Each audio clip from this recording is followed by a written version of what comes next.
Good morning children. आज हम लोग पढ़ेंगे हिंदी पाठमाला में। बुक का नाम है खुलते पंख, है ना, और लेसन नंबर है 5। ओके,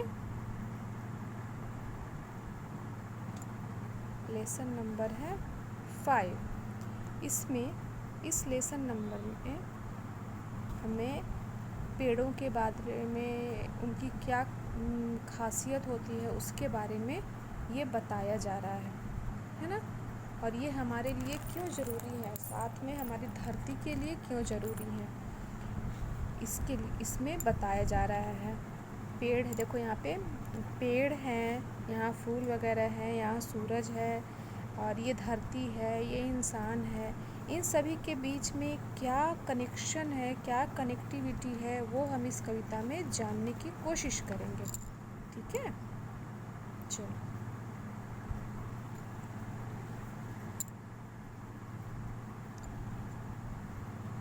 देखो, ये है पेड़ सहकर धूप खुद, देते सभी को छाह अपनी। तुम लोगों ने कभी पेड़ की छाँव में बैठा है, अपने समय गुजारा है? बहुत बड़े बड़े जो पेड़ होते हैं वो अपने ऊपर धूप सह लेते हैं और नीचे में ठंडी ठंडी हवा देते हैं। बहुत मज़ा आता है उसके नीचे बैठने में। गांव में लोग बड़े बड़े पेड़ों के नीचे अपनी अपनी खाट बिछा लेते हैं और वहीं पे दिन भर बिताएंगे, रात में भी वहीं पे सोना वो लोग पसंद करते हैं गांव में। मदद करने को बढ़ाते डालियों सी बाह अपनी, और वो जो पेड़ हैं वो मदद करने के लिए भी बढ़ाते हैं अपनी बाह। उनकी बाह क्या है? प्यारी सी डालियाँ। उस डालियों पे हम झूलते हैं, उन पे झूल के हम फल तोड़ते हैं, फूल तोड़ते हैं, है ना। खींचते रहते निरंतर ये हवा गंदी हमारी, ये हमारे वातावरण में जो हम सांस बाहर की तरफ छोड़ते हैं, हमारी फैक्ट्रियों से गंदी हवा निकलती है, हमारी नालियों से गंदी हवा निकलती है, गंदी गैसें निकलती हैं, वो ये पेड़ अपनी तरफ खींच लेते हैं। उनमें इतनी शक्ति होती है कि गंदी हवा को, गंदी गैस को अपनी तरफ खींचती है हमें मिलती इन्हीं से प्राणवायु विशुद्ध सारी। प्राणवायु विशुद्ध सारी, विशुद्ध मीन्स एकदम प्योर। और हमें इन्हीं पेड़ों से प्राणवायु मिलती है। प्राणवायु हुई जिससे हम जीते हैं, हमारी जीवन है। ऑक्सीजन हमारे प्राणवायु है। अगर हमारे वातावरण में ऑक्सीजन नहीं तो हम जिंदा नहीं रह पाएंगे। तो पेड़ हमें ऑक्सीजन देते हैं, और गंदी हवा, हमारे अगल बगल से जितनी भी गंदी हवा होती है, जहरीली गैसें होती हैं, वो अपनी तरफ वो खींच लेते हैं। इतनी उनमें शक्ति होती है। सींचते धरती हमारे बादलों को भी बुलाते। जहाँ पे पेड़ घने होते हैं, खूब बड़े बड़े पेड़ होते हैं, वहाँ पे बारिश भी ज़्यादा होती है। क्यों? क्योंकि जो धरती की नमी है, धरती के अंदर जो पानी है, वो ऊपर की धूप उसको लगी, जो पानी है वो भाप बना, भाप बन के ऊपर उड़ गया, धरती से ऊपर उड़ा, धरती से ऊपर उड़ के वो बादल बना, और फिर दोबारा से बारिश करके पेड़ों को सींचते हुए, धरती को सींचते हुए धरती के अंदर पानी समा गया।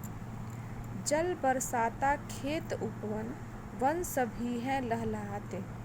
ये धरती पे बादल को बुलाता है, जल बरसाता है, और खेत, खलिहान, वन, सभी को पानी मिल जाता है। सभी एकदम हरे भरे और लहलहाते, हंसी खुशी वाले लगते हैं। लगता है कि उनकी हंसी हमें दिखाई पड़ रही है। जाएं उनको काटते ही तो मिलेगी छाह कैसी। अब यहाँ पे पूछ रहा है कि अगर हम उन्हें बराबर से काटते जाएंगे, अगल बगल हम बोलेंगे वाह हमने क्लीन कर दिया, यहाँ पे एक भी पेड़ नहीं है, यहाँ से वहाँ तक मेरी ज़मीन है। तो आप बताओ कि जब हम उनको काट देंगे तो सबसे फर्स्ट तो हमें छाह नहीं मिलेगी, मीन्स छाया नहीं मिलेगी। फिर उन पेड़ों से जो हमें फल और फूल मिलते थे वो नहीं मिलेगी। फिर हमारे अगल बगल की जो गंदी हवा होगी वो कैसे और कहाँ जाएगी? वो तो फिर दोबारा हमारे ही पास आ जाएगी। और फिर हमें प्राणवायु कहाँ से मिलेगी? मदद करने को बढ़ेगी डालियों सी बाह कैसे? और जिन डालियों पे हम झूला झूलते थे, जिन डालियों पे लटक के हम फूल फल तोड़ते थे, वो डालियाँ हमें कहाँ से मिलेंगी। और जब वही डालियाँ सूख जाती थी तो उन डालियों से हम ठंड के समय में अपने हाथ पांव सेका करते थे। और लेने को सांस, और लेने को फिर प्राणवायु कहाँ मिलेगी। प्राणवायु नहीं मिली तो जिंदगी कैसे चलेगी। बिल्कुल सही। अगर हमें प्राणवायु ऑक्सीजन नहीं मिली तो हम 2 पल के अंदर खत्म हो जाएंगे। इसीलिए पेड़ उसको मत काटो। पेड़ है, पेड़ रहने दो, उसे भी रहने दो। और उसके साथ साथ हम अपनी जो भी कंस्ट्रक्शन करना चाहते हैं उसके अगल बगल से कर लें। वो भी एक क्रिएटिविटी हो जाएगी, सुंदर सी लगेगी। पेड़ को बिना काटे और उसके ऊपर अगर हम मकान बना लें तो वो कितना प्यारा सा लगेगा ना। ग्रीन ग्रीन चारों तरफ, उसके बीच में छोटा सा घर।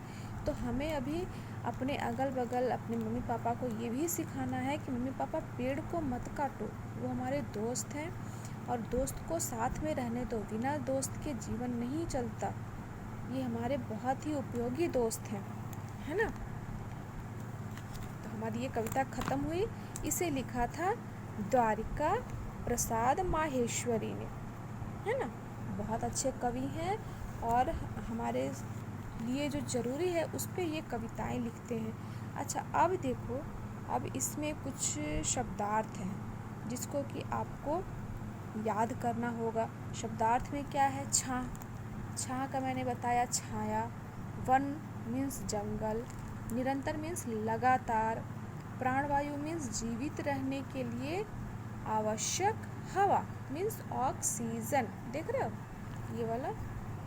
प्राणवायु मीन्स जीवित रहने के लिए आवश्यक हवा ऑक्सीजन। फिर विशुद्ध, स्वच्छ, उपवन, बगीचा, है ना। अच्छा, अब आते हैं हम पेड़ की छाया देने को खुद क्या कष्ट उठाते। पेड़ हमें छाया देने को खुद क्या कष्ट उठाते हैं। अब आप ये बताओ। मैंने तो एक चीज़ बताया, अब आप ये बताओ। पेड़ हमें जो छाया देते हैं वो अपने ऊपर क्या सहते हैं? धूप सहते हैं। धूप वो खुद सहते हैं और हमें छाया देते हैं। ठीक है। डालियों की तुलना किससे की गई है? डालियों की तुलना उनके सुंदर बाहों से की गई है। देखो, डालियाँ सी बाह कैसी। डालियों की तुलना बाह जैसे। दादी की गोद में हम चढ़ते हैं तो उनके हाथ में ही ना हम उनके लटक के गोद चढ़ते हैं, चाचा के गोद चढ़ते हैं, पापा के गोद चढ़ते हैं। तो वैसे ही डालियों पे चढ़ने के लिए, पेड़ों पे चढ़ने के लिए डालियाँ ही हमें अपना हाथ देती हैं तो हम पेड़ों पे चढ़ पाते हैं और खेला करते हैं। प्राणवायु क्या होती है? प्राणवायु ऑक्सीजन कहलाती है ना। मैं इसके क्वेश्चन आंसर आपको बना के दूँगी और आप लोग इसको लिख लेना। ठीक है।